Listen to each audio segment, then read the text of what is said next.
पीले दांत वाली बहू। रंजना कभी ब्रश नहीं करती थी। उसे कितनी बार उसके माँ बाप ने डांटा, लेकिन उसका कोई असर उस पर होता ही नहीं था, जिस कारण से उसके दांत पीले पीले हो जाते हैं। शादी के बाद अरे बहू, वैसे तो तुझ में कोई कमी नहीं है, पर तेरे दांत इतने पीले कैसे हैं बेटा? कैसे मतलब? कोई सर्जरी थोड़ी ना कराइए। वो तो क्या नाम, मैं ब्रश नहीं करती थी तो पीले हो गए। अब क्या करूं? आप कहें तो लाल करवा लूं या फिर काले? यार ये क्या है, क्यों माँ से लड़ रही हो? लड़ रही हूँ?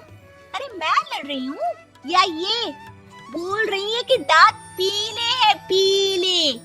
अरे तपस्या थोड़ी ना की है इन्हें पीले करने के लिए। बकायदा ब्रश नहीं किया है 20 साल तक, तब जाकर। छी, कैसी बात कर रही हो? ये उस वक्त तो पीले नहीं थे जब हम लोग तुम्हें देखने आए थे। अरे तब साफ करवा लिया होगा डेंटिस्ट के पास जाकर। अब देखो कैसे पीले पीले लग रहे हैं। रंजना सास की तरफ गुस्से से देखती है। फिर शुरू हो गई पीले पीले पीले। अरे पीले तो तब भी थे जब मेरे हाथ का रसगुल्ला उड़ा उड़ा कर खा रही थी और बोल रही थी, लड़की नहीं गुणों का खजाना दे रहे हैं भाई साहब आप। खैर, अब वो लोग करते भी तो क्या करते, पीले दांत वाली बहू पल्ले पड़ी थी तो झेलना तो था ही। एक दिन कीर्तन में रंजना गाना गा रही थी। अरे कमला बहन, माँ का द्वार है, यहाँ तो सब शुद्ध होकर आते हैं, फिर अपनी बहू को ब्रश भी नहीं करवाती तुम। दूर से पीले पीले दांत भक्ति में बाधा उत्पन्न कर रहे हैं। अरे कोई 2 साल के बच्ची थोड़ी ना लेकर आई हूँ मैं बहू बनाकर। अच्छी खासी लड़की है, अरे कैसे करवाऊं ब्रश? ये तो उसे खुद करना चाहिए ना। अब माँ बाप तो इसके जैसे तैसे निपटा दिए, ये नहीं सोचा कि सास कैसे संभालेगी। सास बहू को लेकर घर आ जाती है, लेकिन सोच लेती है कि अब इसे लेकर कहीं नहीं जाएगी। अगले रोज बहू कहती है, अरे क्या हो गया, मंदिर नहीं जाना क्या? कीर्तन का वक्त हो रहा है। मेरी मधुर वाणी से कान्हा जी जागते हैं और सोते हैं। आप तो जानती है ना उनकी भक्ति में कितना मन लगता है मेरा। वो क्या है ना, तबीयत ठीक नहीं लग रही है मेरी, आराम करूंगी मैं। तबीयत ठीक नहीं लग रही? अभी तो मिथुन के गाने पर नाच रही थी आप, और अब बोल रही है कि तबीयत ठीक नहीं लग रही। अरे भक्ति में मन लगा लो सासू माँ, ऊपर जाना है, क्या मुंह दिखाओगी आप? हाँ? सास को बहू की बात पर गुस्सा आ जाता है। मैं क्या मुंह दिखाऊंगी, इसकी चिंता तो ना कर, समझी? अपने मुंह की चिंता कर, जो ये पीले पीले दांत लेकर हर जगह पहुंच जाती है। पता है लोग कितना मजाक बनाते हैं। ना जी ना, मैं नहीं जाना कहीं तेरे साथ। तो ये बात है, कोई ना, मत जाओ, मैं अपने कमरे में ही बैठकर भक्ति कर लूंगी। ऊपर वाला दांत थोड़ी ना देखता है, मन देखता है, भावना देखता है। और अरे बस बस, तू सब कुछ दिखा, बस ये सफेद चमकदार दांत ना दिखाना किसी को, है? जा यहाँ से। बहू को सास की बात का कोई फर्क नहीं पड़ता, वो तो जैसी थी वैसी ही रह जाती है। सुबह नहाकर किचन में खाना बनाना, फिर खाना खाना, कीर्तन भजन करना और सो जाना। एक दिन, माँ जी मैं सहेली के घर जा रही हूँ, शाम को लेट आऊंगी। हाँ, तो जाना, मैंने कौन सा तेरी आरती करनी है घर पर बैठकर।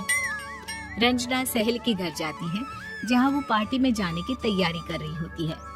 अरे शिखा, कहाँ जाने की तैयारी कर रही है? मैं गलत वक्त पर आ गई क्या? अरे नहीं यार, उल्टा सही वक्त पर आई है। मैंने ये साड़ी और ज्वेलरी निकाली है यार, शाम को इनके ऑफिस की एक पार्टी में जाना है। बताना कैसा लग रहा है ये सब? नहीं यार, इस ड्रेस के साथ तो वो वाली ज्वेलरी अच्छी लगेगी। हाँ, सही बोल रही है, मैंने ध्यान ही नहीं दिया। वैसे तो हमेशा से मस्त फैशन सेंस रखती है। तो बड़ा जाती होगी ना पति के साथ पार्टी में। रंजना कुछ नहीं बोलती, बस सोचती है कि यार काश ये बात सही हो जाती, पर मैं क्यों नहीं जाती पार्टी में? क्या इन लोगों की कोई पार्टी होती नहीं होगी? रंजना घर आती है और रात में पति से सवाल करती है, एक बात बताइए, आप मुझे किसी पार्टी में क्यों नहीं ले जाते? क्या आपकी यहाँ ऑफिस में पार्टी नहीं होती? पति बेचारा क्या कहता कि दांत पीले हैं तुम्हारे इसलिए। अरे कोई पार्टी होती नहीं हम लोगों के ऑफिस में, तो कहाँ से लेकर जाऊं? और मार्केट, मॉल, कहीं वीकेंड घूमना, कहीं तो। अरे यार सारे हफ्ते में एक छुट्टी मिलती है, तो सोचता हूँ कि आराम ही कर लूं। क्यों? रंजना मन मार के रह जाती है। पहले कभी सास के साथ मंदिर जाया करती थी, लेकिन वो भी सास ने ले जाना बंद कर दिया। घर बैठी बैठी रंजना बोर हो जाती है। तभी उसे आइडिया आता है और वो मायके जाने का सोचती है। सासू माँ, 2 दिनों के लिए मम्मी के घर जा रही हूँ। अच्छा अच्छा ठीक है, आराम से जा। और हाँ, माँ से कुछ अच्छी आदत सीख कर आना कि कैसे शरीर के हर भाग की तरह दांतों की सफाई भी जरूरी होती है, समझी? शुरू हो गई ना आप। वो लोग आपकी तरह नहीं है कि छोटी छोटी बात का बतंगड़ बना दे। उन लोगों के लिए मैं मायने रखती हूँ, ना कि मेरे पीले पीले दांत।